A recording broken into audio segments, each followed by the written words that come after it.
आप सभी का स्वागत है हमारे आज के सेशन में। और इस सेशन में आज आरपीएससी कॉलेज लाइब्रेरियन में जो लाइब्रेरी साइंस है उसकी जो एक पोस्ट थी उसके लिए जो एग्ज़ाम हुआ है उसके पेपर की जो आंसर की है वो हम डिस्कस करने वाले हैं। आज ही के डेट में पेपर हुआ है और इसकी जो आंसर की है वो हम डिस्कस करेंगे। एक एक प्रश्न को देखने वाले हैं अपन। और सबसे पहला जो प्रश्न हमारा आता है, सबसे पहला क्वेश्चन हमारे सामने आता है सूचना हस्तांतरण। सबसे पहले अगर बात करें द टर्म इंफॉर्मेशन ट्रांसफर किसने कॉइन किया था, तो ये किया था बीसमैन ने। इंफॉर्मेशन ट्रांसफर जो है वो कॉइन किया था बीसमैन ने। उसके बाद आता है 5W model of communication. 5W 5W, यहाँ पर जो 5W है वो लेसवेल मॉडल में जो आप पढ़ते हो व्हाट, वाई, हुम, विच, ठीक है, व्हाट, इफेक्ट, वो 5W है और ये आंसर इसमें हो जाएगा लेसवेल। उसके बाद आ जाता है स्ट्रक्चर्ड मीनिंगफुल रिलेवेंट पर्पस। यहाँ पर सीधा इसको देखिए प्रोसेस फैक्ट और डेटा। प्रोसेस डेटा को हम क्या बोल देते हैं, इंफॉर्मेशन बोल देते हैं। तो यहाँ पर आंसर हो जाएगा हमारा इंफॉर्मेशन। इसके बाद आता है DW language is 4 principle for mapping the universe.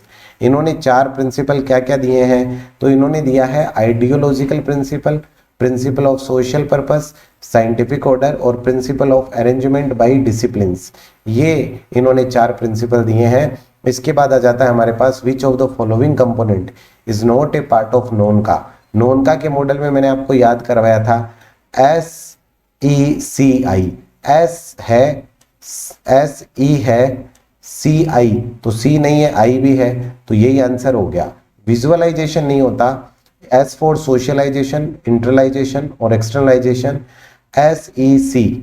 C for centralisation, ठीक है, या कॉम्बिनेशन वर्ड अपन इसके लिए यूज करते हैं। चलिए जी फिर आगे बढ़ते हैं। उसके बाद में 6 नंबर आता है अंडर कॉपीराइट एग्रीमेंट। जो बच्चे आज जिन्होंने मेरे साथ मॉर्निंग में ही हमने जो क्लास डिस्कस किया था जो आरपीएससी कॉलेज लाइब्रेरियन के लिए, उसमें मैंने नॉन का मॉडल आपको पढ़ाया था और उसी का क्वेश्चन अभी मॉर्निंग वाली जो सेशन हुई थी उसी का क्वेश्चन इस पेपर में आया है।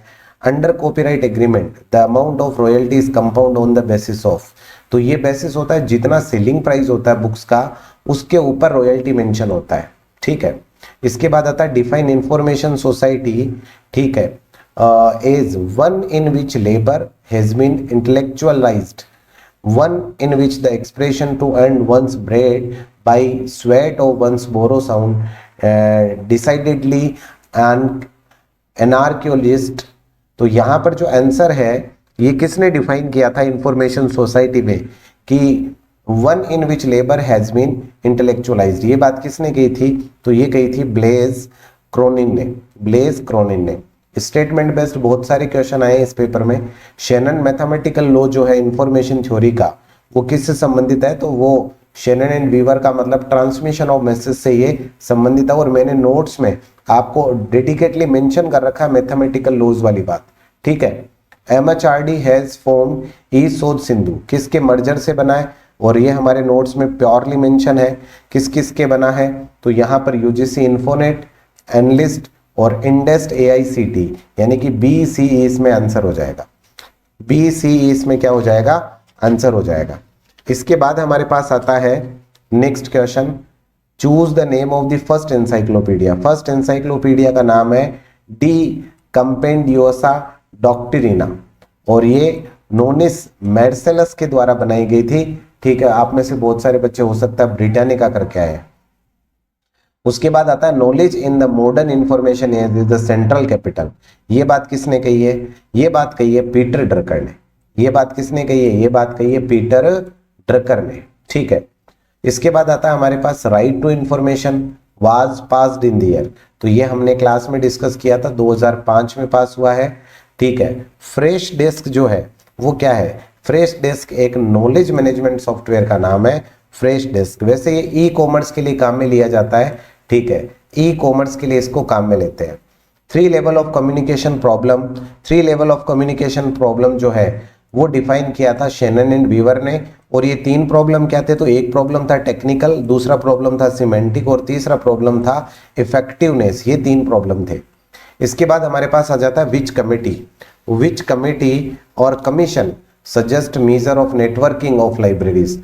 तो ये जो कमीशन है जिसने लाइब्रेरी के बारे में बताया, ये है committee on national network system, ठीक है। और आपको पता हो तो यशपाल से मैंने आपको याद करवाया था कि यशपाल ने जो है नेटवर्क सिस्टम तैयार किया था, ये हमने डिस्कस किया था क्लास में 1988 में। इसके बाद आ जाता है हमारे पास Indian women network was developed by, तो ये आ जाएगा हमारे पास CII। CII हम आज ही हमने क्लास में पढ़ा है, उसमें आपको ऐड करना है क्योंकि मैंने उसमें ये नहीं लिख रखा है इंडियन वुमेन नेटवर्क, ठीक है, तो ये उसमें आप ऐड करिएगा। उसके बाद आता है find the odd one out, ठीक है, तो ये ओड वन आउट की बात है। Information literacy, user education, user study, ये तीनों चीजें लिटरेसी से संबंधित है। बिब्लियोग्राफिक इंस्ट्रक्शन क्या हो गया, इनसे अलग हो गया।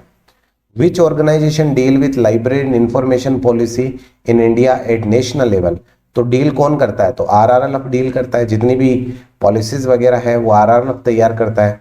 यूनिवर्सिटी एजुकेशन कमीशन जो है वो 1948 में किससे संबंधित था, तो वो था नॉन रिक्यूरिंग जो ग्रांट्स है उनसे संबंधित था, तो ये लीजिए आंसर हो जाएगा special non recurring grant once in every 5 year to strengthening the collection and open access system.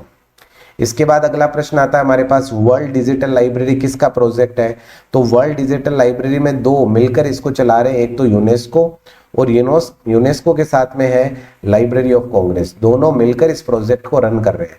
तो फर्स्ट और फोर्थ ये हमारा आंसर हो जाएगा। One of the method of conducting user study, user study को कंडक्ट करने के लिए कौन सा मेथड जो है वो यूज किया जाता है, ठीक है। One of the method of conducting user study, तो यूजर स्टडी के लिए साइटेशन एनालिसिस जो है इसका हम यूज करते हैं, याद रखिएगा ये बहुत ही अच्छा प्रश्न है और पीछे के एग्जाम में पूछा हुआ भी है पहले, साइटेशन एनालिसिस। अन्ना सेंटनरी लाइब्रेरी जो है अन्ना के 100वें जन्मदिन पर, मेरा क्लास में डिस्कशन हुआ था कि अन्ना के 100वें जन्मदिन पर जो लाइब्रेरी बनाई गई है वो कहां पर है, तो वो है तमिलनाडु में, ठीक है।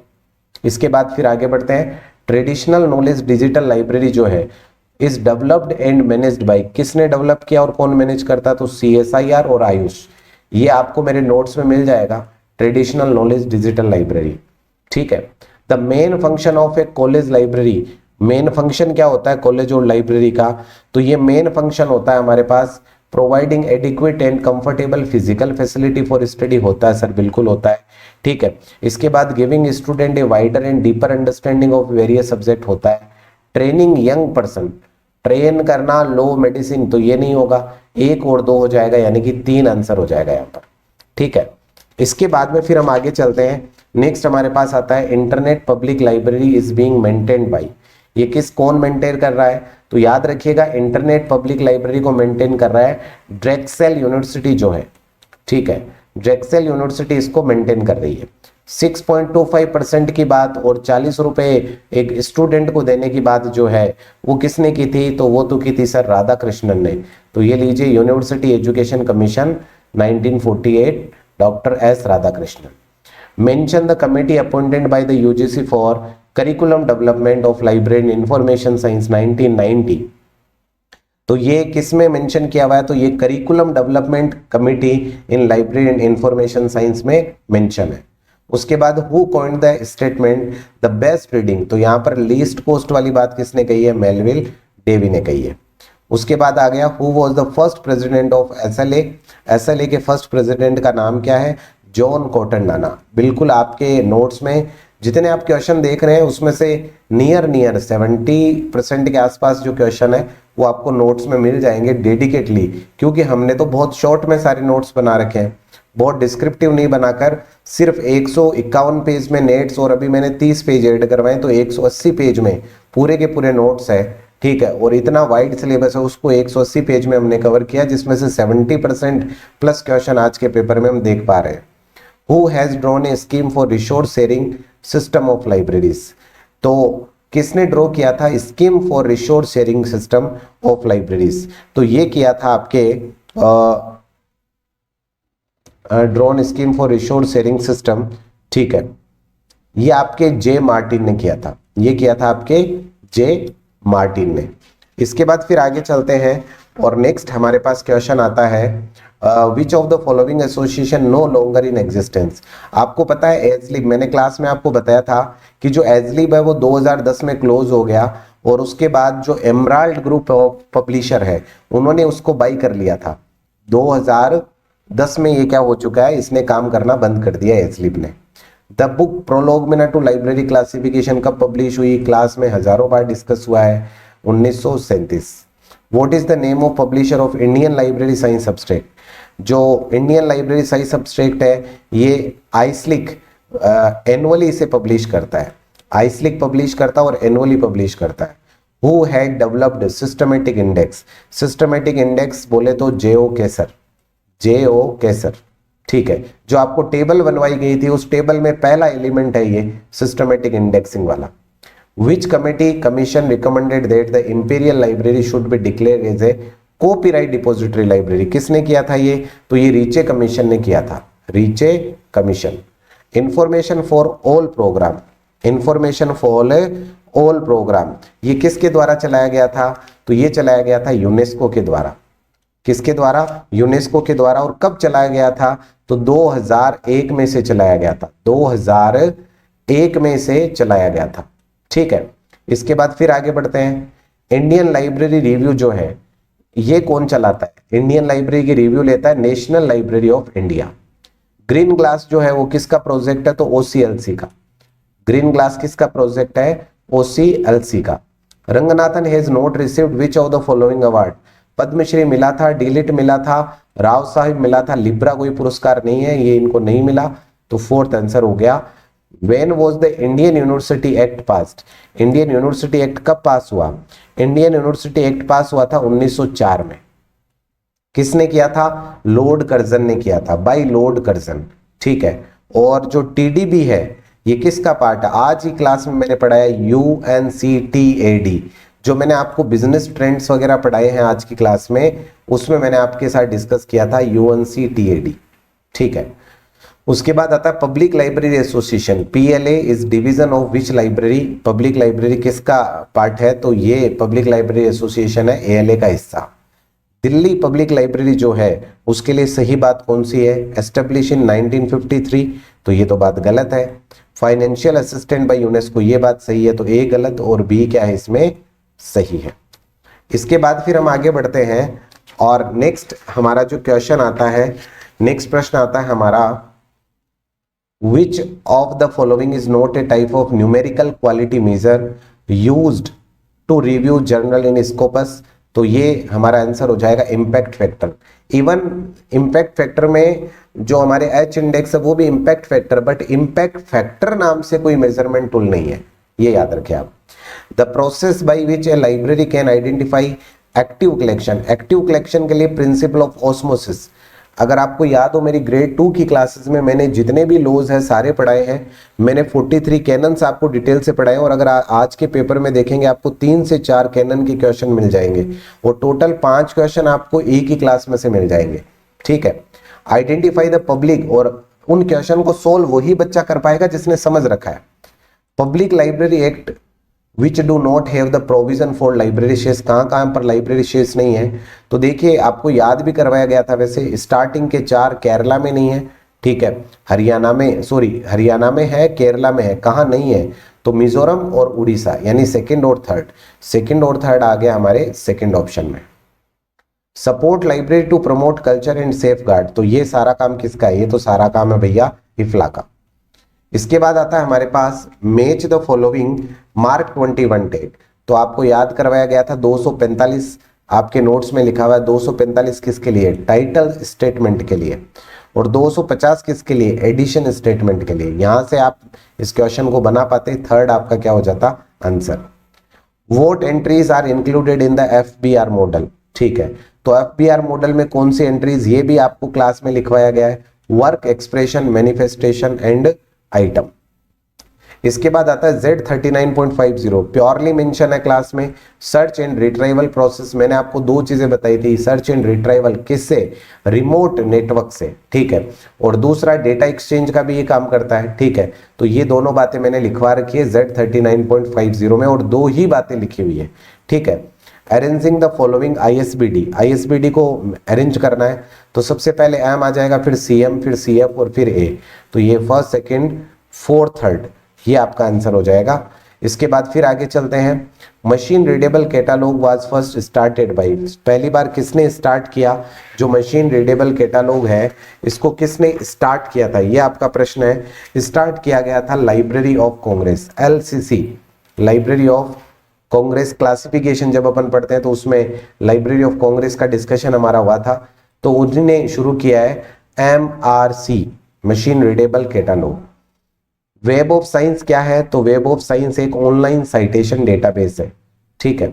उसके बाद which of the following are variant of keyword indexing, कौन से वेरिएंट है? KWIC आपने पढ़ा है मेरे साथ में, इंडेक्सिंग में KWOC पढ़ा है, यानी कि फर्स्ट और फोर्थ हो जाएगा। स्पेशल ऑक्सिलरीज क्या होते हैं? कॉन्सेप्ट किस में होता है? UDC में मेरी लास्ट क्लास आपके साथ हुई थी, उसमें मैंने आपको स्पेशल ऑक्सिलरीज की एक टेबल बनाई है, तो ये किस में होते हैं? ये होते हैं आपके UDC में। किस में हो जाते हैं भाई? UDC में हो जाते हैं। स्पेशल ऑक्सिलरीज जो है वो किस में होते हैं? UDC में।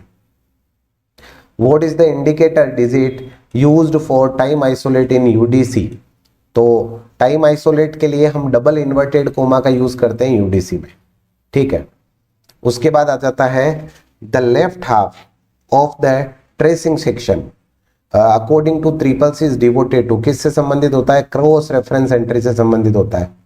Arrange from the following the area of access point, ISBD के अकॉर्डिंग अगर इनको एक्सेस पॉइंट के अकॉर्डिंग सबसे पहले सीरीज आएगा, सीरीज के बाद एडिशन आएगा, फिर आ जाएगा आपने मटेरियल स्पेसिफिक डिटेल, और उसके बाद क्या जाएगा? नोट्स आ जाएगा। नेक्स्ट आता है हमारे पास how many years are there in the latest effective decade. LED जो है वो कितने साल की होती है कॉलन क्लासिफिकेशन स्कीम में? तो यहाँ दोनों ही ऑप्शन है, वैसे दोनों वैलिड है 10 और 20, यहाँ प्रायोरिटी जो है वो 20 को देनी है आपको। उसके बाद आता है रोड मैप। रोड मैप क्या है? एक searchable registry, searchable international registry है road map. Which of the following canon catalogue, मैंने कहा था ना कैनन से जुड़े हुए अच्छे खासे प्रश्न आए। हमने पढ़ा था कि अगर प्रिस्क्राइब्ड इंफॉर्मेशन होती है, ठीक है, तो उसके अकॉर्डिंग जब चीजें जज करते हैं तो उसे कैनन ऑफ असर्टेनेबिलिटी कहते हैं। उसके बाद आता है अरेंज द फॉलोइंग। तो ISBD यहाँ पर देखिए मार्क सबसे पहले आ जाएगा क्योंकि ये 1966 में आ गया था।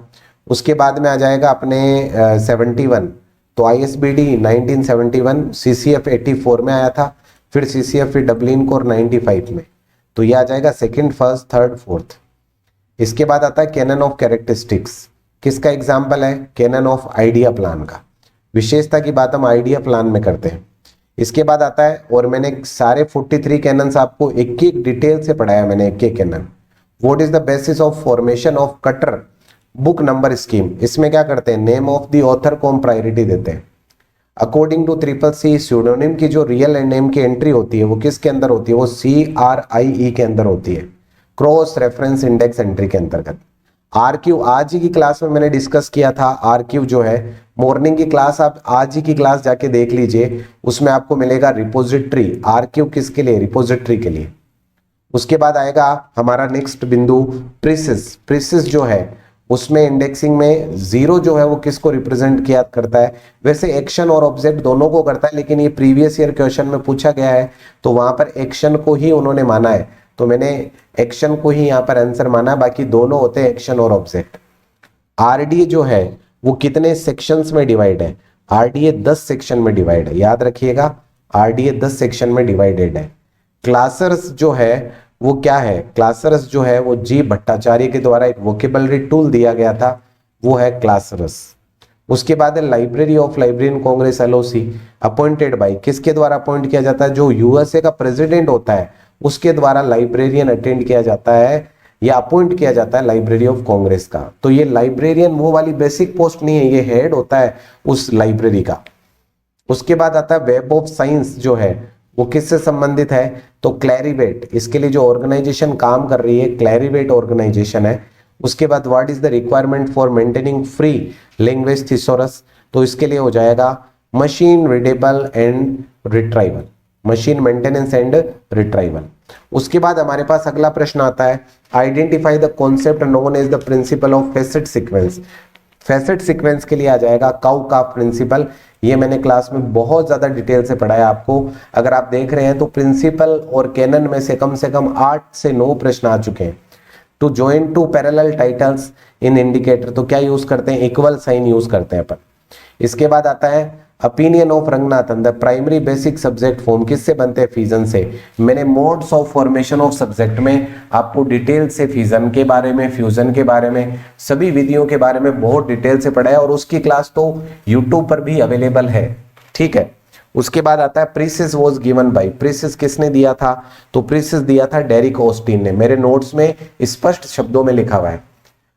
विच classification scheme is cited an example of freely faceted analytical, और हमने जब सीसी पढ़ा था तो इस बारे में बहुत डिटेल से पढ़ा है कि किस तरह से फुल्ली फ्रीली फेस्टेड बनता है, किस तरह से एनालिटिक सिंथेसिस, मेरी जो विशेषता है सीसी की उसमें बिल्कुल प्रॉपरली इसको मेंशन किया है मैंने। डीडीसी में जो इक्वल टू डॉट डॉट है ये लैंग्वेज को रिप्रेजेंट करता है। मेरी नेट की क्लास में जब मैंने यूडीसी पढ़ाया था उस नोट्स में अगर आप देखेंगे तो डेडिकेटली ये टेबल आपको बनी हुई मिलेगी। इसके बाद फिर आगे चलते हैं 79, which of the following condition required to obtain a new ISSN, कब नए ISSN की जरूरत पड़ेगी। तो अगर हम कहते हैं कि भैया मान लीजिए टाइटल ही चेंज हो जाए, क्या चेंज हो जाए टाइटल, तो हमें नई ISSN की जरूरत पड़ेगी। Proportional relationship between quality and quality input and, तो यहाँ पर किसकी बात हो रही है, यहाँ बात हो रही है प्रोडक्टिविटी की। वैसे प्रोडक्शन फंक्शन यहाँ पर अगर आप देखेंगे तो पूरा प्रोडक्शन फंक्शन की बात होती है, लेकिन यहाँ हम शॉर्ट में यहाँ पर जो वर्ड देख पा रहे हैं वो है प्रोडक्टिविटी।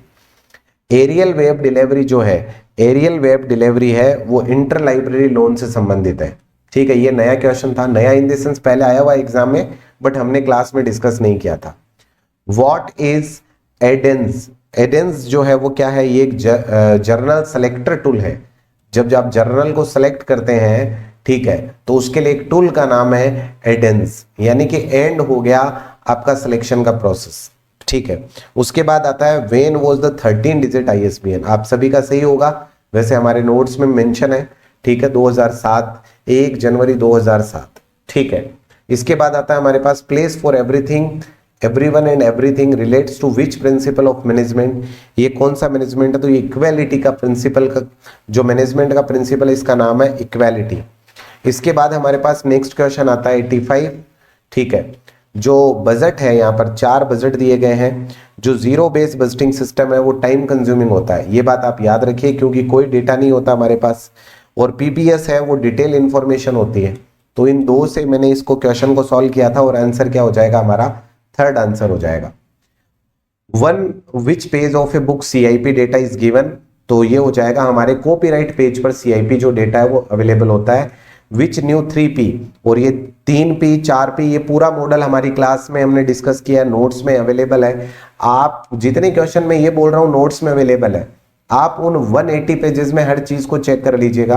अगर आप मेरे साथ लंबे टाइम से नेट का सिलेबस आपने मेरे साथ पढ़ा है तो आपको डेफिनेटली ये सारी बातें पता है, ठीक है। और जो कंसल्ट आज की क्लास में मैंने एडिशनल पार्ट था, नेट के अलावा जो 20% अलग सिलेबस है वो सिर्फ मैंने 24 से 28 पेज में पूरा बना के आपको दिया था, ठीक है। पूरा कंसल्ट आज हमने क्लास में किया है, ठीक है। तो इसमें क्या क्या है, तो फिजिकल एविडेंस, और वहां मैंने क्या लिखा है, वहां मैंने लिखा था एविडेंस प्रोसेस पीपल, मैंने वहां पर ये टर्म यूज किया था।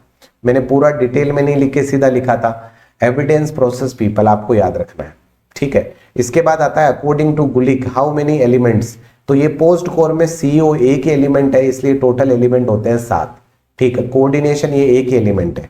इसके बाद हम आगे बढ़ते हैं द डिजास्टर कंट्रोल प्लान, तो मैंने आपको बताया था PPRR यानी 2P2R, prevention, preparedness, response, recovery. हमारे नोट्स में सारी चीजें मेंशन है, जहां जहां मैं आपको ये मेंशन कर रहा हूं कि नोट्स में अवेलेबल है। 70% प्लस क्वेश्चन डायरेक्टली नोट्स में मिल जाएंगे आपको। द UGC लाइब्रेरी कमिटी है सजेस्टेड पर कैपिटा एक्सपेंडिचर, किससे संबंधित है, तो जो बुक्स है एकेडमिक मटेरियल है उनसे ये संबंधित है। Which theory supports that leader are made not born, ये थ्योरी जो है ये बिहेवियरल थ्योरी है, ये व्यवहार की बात होती है कि जो लीडर्स है, leaders are made not born, leader जन्म नहीं लेते, लीडर को तो बनाया जाता है। Who is the author of scientific management, अब बहुत सारे बच्चों ने यहाँ पर साइंटिफिक मैनेजमेंट देखते ही FW टेलर कर दिया होगा, जो कि गलत है क्योंकि यहाँ पर आगे लिखा हुआ है हिस्ट्री एंड क्रिटिसिज्म, तो ये हिस्ट्री एंड क्रिटिसिज्म की बात जो है वो ड्यूरी ने की थी, ये बात आप याद रखें। उसके बाद आता है सीपीएम, सीपीएम हमारे नोटबुक में मेंशन है, केली और वॉकर के थ्रू सीपीएम मेथड की बात हमने की थी। और पीटर एफ ड्रकर जो है उसने इंट्रोड्यूस किया था एमबीओ, और कब किया था, तो 1954 में, 1954 में। उसके बाद आता है स्केलर चेन जो है वो शो करता है, स्केलर चेन क्या शो करता है, तो स्केलर चेन जो है वो शो करता है अथॉरिटी स्ट्रक्चर को। किसको भाई, अथॉरिटी स्ट्रक्चर को। ये प्रश्न आगे फिर आने वाला है, सेम प्रश्न, ठीक है। उसके बाद आता है गेल डिक्शनरी। गेल डिक्शनरी किससे संबंधित है, तो मार्केटिंग से संबंधित है ये, ठीक है। स्वॉट एनालिसिस रिलेटेड टू, बिल्कुल स्ट्रेटेजिक प्लानिंग, स्ट्रेटेजिक प्लानिंग मैंने वर्ड लिखा है वहां पर जहां पर मैंने स्वॉट लिखा है। और मैं हमेशा बोलता हूं कि इंग्लिश के टर्म्स आपको ध्यान में रखने हैं, हिंदी आपको कंफ्यूज करेगी, इसलिए मैं हर बार इंग्लिश, पूरे नोट्स है उनमें 90% टर्म्स मैंने इंग्लिश में यूज किए हैं। Strategic planning, in which decade was zero based budgeting system introduce, तो 1970 मैंने याद भी करवाया था, जब पेटेंट की बात आई थी उस समय जीरो बेस्ड बजटिंग सिस्टम की बात हुई थी।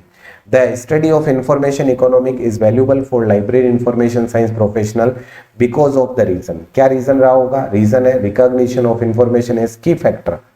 उसके बाद है handbook of human resource management practice, और ये किसने लिखा था, तो ये पुस्तक जो लिखी गई है वो माइकल आर्मस्ट्रॉन्ग के द्वारा लिखी गई है।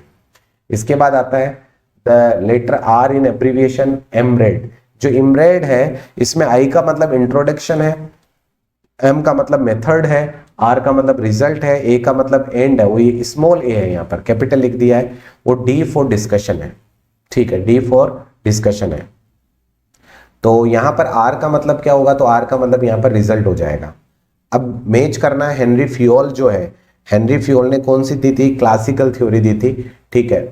और उसके बाद एफ डब्ल्यू टेलर है, तो F W Taylor scientific management, अभी भी थोड़ी देर पहले हमारा डिस्कशन हुआ था। Abraham Maslow hierarchy of needs दिया था। X and Y theory McGregor ने दी थी, एक्स नेगेटिव वाई पॉजिटिव, ये डिस्कशन हमारा क्लास में हुआ था, तो ये फर्स्ट इसका आंसर हो जाएगा। इसके बाद पाथ गोल थ्योरी जो है वो दिया गया है रॉबर्ट हाउस के द्वारा, रॉबर्ट हाउस ने दी थी पाथ गोल थ्योरी। अगर पाथ पे चलेंगे तो घर पे पहुंच जाएंगे, Robert house. Job rotation, job rotation से क्या होगा, ट्रेनिंग मिलेगी आपको डिफरेंट वेराइटीज में। वैसे ये थोड़ा सा कंफ्यूजिंग क्वेश्चन है, परफॉर्मेंस अप्राइजल भी इसमें किया जा सकता था, तो यहाँ पर थोड़ा सा कंफ्यूजन है। मेरी तरफ से मैं ट्रेनिंग यहाँ पर प्रीफरेंस देना चाहूंगा। Who has coined the half life in the field of scientific general? तो अर्नेस्ट रदरफील्ड जो है, रदरफोर्ड है, उन्होंने हाफ लाइफ की बात की थी साइंटिफिक जनरल लेवल पर। इसके बाद हमारे पास नेक्स्ट आता है measurement of performance of a service in relation to cost is, इसको क्या कहते हैं, इसको कॉस्ट अकाउंटिंग बोल देते हैं अपन। पर्ट चार्ट जो है उसमें एक्टिविटी टाइम डिस्ट्रीब्यूशन के लिए बीटा अपन यूज करते हैं, ठीक है। और what is a self list, self list क्या है, list of books which shows position any book on the shelves, ये सेल्फ लिस्ट होती है। इसके बाद आता है इन द 3 कार्ड सिस्टम, जो पीरियोडिकल कंट्रोल है उसमें अगर आप एंट्रीज की बात करें जैसे वॉल्यूम और इशू और पब्लिकेशन की, तो ये कहां पर एंट्री होगी, ये एंट्री आपको मिलने वाली है चेक कार्ड में, ठीक है। 3 कार्ड होते हैं, चेक कार्ड, क्लासिफाइड और रजिस्टर कार्ड। उसके बाद आता है प्रिजर्वेशन एंड कंजर्वेशन प्रोग्राम है, वो किसने चलाया था, तो ये चलाया था इफ्ला ने। किसने चलाया है, इफ्ला ने चलाया है। उसके बाद आ जाता है हमारे पास which of the, Morocco binding जो है वो फुल लेदर बाइंडिंग है। इसके बाद the list of all population from which sample is selected, उसको अपन क्या कहते हैं, उसको पॉपुलेशन फ्रेम बोलते हैं, ठीक है। क्या बोलते हैं, वैसे फ्रेमवर्ड यूज किया जाता है अकेले। थीसोरस मैंने आपको याद भी करवाया था, ठीक है। थीसोरस वाले जो ग्रीक वर्ड है मैंने अलग से लिखवाए थे आपको, तो आंसर हो जाएगा यहाँ पर ग्रीक। वैसे लिखा हुआ भी है थीसोरस जब मैंने पढ़ाया है। एसपीएसएस में डेटा व्यूअर जो है वो क्या काम करता है, ये एक स्क्रीन होती है जिसमें वेरिएबल को डिफाइन किया जाता है और लेबल किया जाता है। डिट्रॉइट सेल्फ चार्जिंग सिस्टम जो है, डिट्रॉइट सेल्फ चार्जिंग सिस्टम जो है राल्फ अल्विलिंग, ठीक है। ये बिल्कुल नया क्वेश्चन था, नया इन द सेंस मैंने क्लास में डिस्कस नहीं किया था। उसके बाद आ जाता है as per the APA reference style 6 edition for a journal article the correct sequence. Correct sequence क्या होगा, मैंने सीक्वेंस आपको लिखवाया था, मैंने पूरा डेडिकेटली डिस्कस नहीं करके सीधा सीक्वेंस लिखाया था कि सबसे पहले जो है वो आप क्या लिखते हैं, सबसे पहले ऑथर ऑफ द टाइटल लिखते हैं। ऑथर ऑफ द टाइटल के बाद एक टर्म और है ईयर, ईयर के बाद आप लिखते हैं टाइटल ऑफ द आर्टिकल, तो थर्ड और फिर फर्स्ट, तो ये थर्ड और फर्स्ट ये हमारा फोर्थ में आ गया। लॉ ऑफ स्टैटिकल रेगुलरिटी जो है वो किसके लिए है, तो वो सैंपलिंग के लिए। यहाँ पर इनएट या जो कंसर्न करता है वो सैंपलिंग को कंसर्न करता है, और जिफ लॉ जो है वो किससे संबंधित है? तो मैंने आपको याद करवाया था कि ब्रॉड का मतलब बड़ा, फैलाना किसी चीज को, स्कैटर करना। सी में 1 आ गया, तो सी में 1 अगर आप देख रहे हैं तो एक में ही है, तो यही आपका आंसर हो जाएगा। ठीक है, बाकी एक एक को भी मैच कर सकते हैं। मैंने सारे जिफ लोटका के जितने लो है, ब्रॉडफोर्ड है, ठीक है, जिफ का लो है, ये सारी चीजें मैंने आपको इम्पैक्ट फैक्टर में एच इंडेक्स, आई इंडेक्स, सारी चीजें बहुत डिटेल से मैंने आपको करवाई है। इसके बाद में आता है which of the following is also known as ex post facto. Ex post facto जो है यहाँ पर जो सबसे बेस्ट ऑप्शन यहाँ हो सकता है वो है एनालिटिकल रिसर्च। एनालिटिकल रिसर्च हमारा सबसे बेस्ट ऑप्शन होगा। क्यू टेक्स्ट जो है वो प्लेगरिज्म से संबंधित सॉफ्टवेयर है, तो यहाँ पर ये नहीं होगा। और बाकी सारे प्योर, कन्वर्स, वीवो, ये सारे इसी से संबंधित सॉफ्टवेयर है, तो हमारा ये आंसर हो जाएगा फर्स्ट, थर्ड और फोर्थ। हर्मेनोटिक्स जो प्रिंसिपल है वो प्राइमरली रिलेटेड है किसके साथ में? तो ये रिलेटेड है इंटरप्रिटेशन ऑफ टेक्स्ट से संबंधित है ये। Sampling method are not suitable if unit members are homogeneous. ये एक पीवाईक्यू क्वेश्चन था, जो क्लस्टर इसमें क्या है आंसर। वैसे इसको आराम से समझ के भी किया जा सकता है। Which of the following are type of research, कौन से टाइप ऑफ रिसर्च है? तो बेसिक अप्लाइड मेरी नोटबुक में प्योरली लिखे हुए। क्वेश्चनियर, इंटरव्यू जो है वो डेटा कलेक्शन टूल है, ना कि रिसर्च के टाइप है। तो फर्स्ट और सेकंड हमें मिल जाते हैं फर्स्ट में। फिर आता है हमारे पास hypothesis. Hypothesis in research process, ये क्या है? एक टेंटेटिव एक्सप्लेनेशन है। क्या है? Tentative explanation. नेक्स्ट आता है what is the primary goal of inductive research. Inductive research का प्राइमरी गोल है to establish cause and effect relationships. ठीक है, सॉरी ज्यादा बेटर होगा यहाँ पर generalise findings from specific observation. The interview where the emphasis will be upon the given experience and the effect is known as, उसे क्या कहते हैं? इसे हम कहते हैं क्लिनिकल। ठीक है, नैदानिक। Research is conducted to, research conduct किया जाता है किस चीज के लिए किया जाता है? नई नॉलेज को क्रिएट करने के लिए, डेवलप थ्योरी को डेवलप करने के लिए, डेवलप्ड कम्युनिकेशन स्किल, बिल्कुल गलत। री इंटरप्रेट एग्जिस्टिंग नॉलेज, बिल्कुल। ए बी डी हो जाएगा, ए बी डी आ जाएगा हमारा 3 में। INFROSS is a important study frequently quoted in, किसमें कोटेड होता है? तो जो सर्वे रिसर्च होती है उसमें कोटेड होता है। इसके बाद आता है हमारे पास लिमिटेशन ऑफ बिब्लियोमेट्रिक्स, जो है वो क्या है? तो इसमें हो जाएगा analysing research and development trend, और क्या करता है? आइडेंटिफाई करता है एक्टिव एरिया को, यानी फर्स्ट और थर्ड हमारा आंसर हो जाएगा। नेक्स्ट आता है assertion, systematic and effective use of statistical tool in research help in precise interpretation of research, सही है। और दूसरा statistical tool can not give specific explanation, तो ये मुझे लगता है गलत है। तो ए इज हम कह सकते हैं A is true and R is false. उसके बाद आ गया Cole and Eales, Hulme, Alan Pritchard, T Brown. तो हम यहाँ से पकड़ सकते हैं जो सबसे पहले कोल एंड ईल्स मेरी नोटबुक में प्योरली मेंशन है, स्टैटिकल बिब्लियोग्राफी, यहीं से आंसर मिल रहा है अपने को, तो आगे डिस्कस करने की जरूरत नहीं है। द 4 इंडेक्सेस इंक्लूड, जो 4 इंडेक्स है उसमें क्या क्या इंक्लूड है? Source index, citation index, permuted index, एक आ जाती है आपके कॉर्पोरेट इंडेक्स। इसके बाद आता है concept of bibliographic coupling was introduced by, किसने इंट्रोड्यूस किया था? किसने इंट्रोड्यूस किया था? तो हम कह देंगे भाई इंट्रोड्यूस किया था एम केसर ने, एम केसलर ने। बिब एक्सेल सॉफ्टवेयर जो है वो किसने बनाया? ओली पर्सन। नादिर टू असेंडिंग, इसकी अगर बात करें तो ये हो जाएगा डिडक्टिव। मैंने इस एक पॉइंट से ही इस क्वेश्चन को सॉल्व करने की कोशिश की है, क्योंकि सभी में डिफरेंट ऑप्शंस थे, तो कोई दिक्कत वाली बात नहीं है। फिर आ जाता है हमारे पास जो कंटेंट एनालिसिस है वो किससे संबंधित है? तो कंटेंट एनालिसिस आपके क्वालिटेटिव मेथड्स ऑफ एनालिसिस से संबंधित है। क्वेश्चनियर आपका अपने आप में डेटा कलेक्शन का टूल है, तो यहीं से हमारा आंसर बन जाएगा सेकंड। इसके बाद आता है हमारे पास which statement provide the most accurate table describe qualitative research. Qualitative research के लिए पहला ही बिंदु आ जाएगा focus on exploring subjective experience and understanding social phenomena. In survey research the commonly use technique to gather data information, questionnaire, interview and observation technique, बिल्कुल ठीक है। और उसके बाद these at least are least effective for collecting data, ये बात गलत है, तो A is true and R is false. उसके बाद आ जाता है हमारे पास सेक्शन, कौन सा सेक्शन है आरटी के लिए? तो आरटी के लिए 18(1) है, जिसके अंतर्गत जो है हम कंप्लेंट फिल करते हैं। इंडियन पेटेंट एक्ट, ठीक है, इंडियन पेटेंट एक्ट जो है वो लागू हुआ था 2002 में, क्योंकि यहाँ डिजाइनिंग है, इंडियन पेटेंट के साथ क्या डिजाइन हो रहे है ना। विपो कॉपीराइट ट्रीटी कब साइन हुई थी? तो ये हुई थी आपकी 1996 में, 1996। इलेक्ट्रॉनिक लाइब्रेरी जो है वो एक जर्नल का नेम है। Which of the following are the necessary element for information security? Confidentially होनी चाहिए, और वल्नरेबिलिटी होनी चाहिए, इंटीग्रिटी होनी चाहिए, ठीक है। तो आप कह सकते हैं 1 2 3, 1 2 3 आपको कहां पर मिलने वाला है? सेकंड ऑप्शन में। Information network that connects university and college in United Kingdom, उसके लिए जो नेटवर्क है वो है JANET. Half life in information science related to, किससे संबंधित है? रेट ऑफ ऑब्सोलेसेंस, ठीक है, रेट ऑफ ऑब्सोलेसेंस, जो प्रचलित अप्रचलित आइटम्स है उनके लिए। जो इंफॉर्मेशन कैटेगराइज किया जाता है उसके लॉजिकल टाइप्स क्या होंगे? तो उसके लॉजिकल टाइप्स होंगे स्टैटिकल, डिस्क्रिप्टिव एंड एनालिटिकल। उसके बाद आता है यूनियन लाइब्रेरी बिल जो है वो कब पास किया गया? तो 1951 में, ठीक है वो, और ये एक स्टेट बिल है, याद रखना ये एक स्टेट बिल है, ठीक है।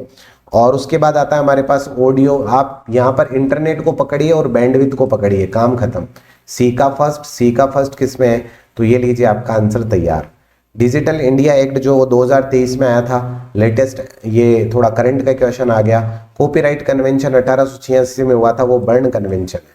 तो कोशिश की है मैंने कि जैसे मुझे इवनिंग में पेपर प्राप्त हुआ, मैंने इसके आंसर की बनाने की कोशिश की है, ठीक है। और जो बच्चे मेरे साथ कनेक्ट होना चाहते हैं वो एप्लीकेशन सक्सेस आइकन जो है वो गूगल प्ले स्टोर से डाउनलोड करके वहाँ पे आप लाइब्रेरी साइंस की जो डेमो है वो देख सकते हैं, पढ़ाने का मेथड देख सकते हैं। और जो बच्चे भी कनेक्ट होना चाहते हैं वेलकम है, वो अभी भी हम हमारे साथ में जुड़ सकते हैं। मिलते हैं नेक्स्ट वीडियो में एक नई इंफॉर्मेशन के साथ में। अभी के लिए इतना ही। और जो बच्चे हमारे साथ कॉलेज लाइब्रेरियन की तैयारी करना चाहते हैं वो टेलीग्राम पे ऑलरेडी ग्रुप बना हुआ है, आरपीसी कॉलेज लाइब्रेरियन, उससे भी जुड़ सकते हैं।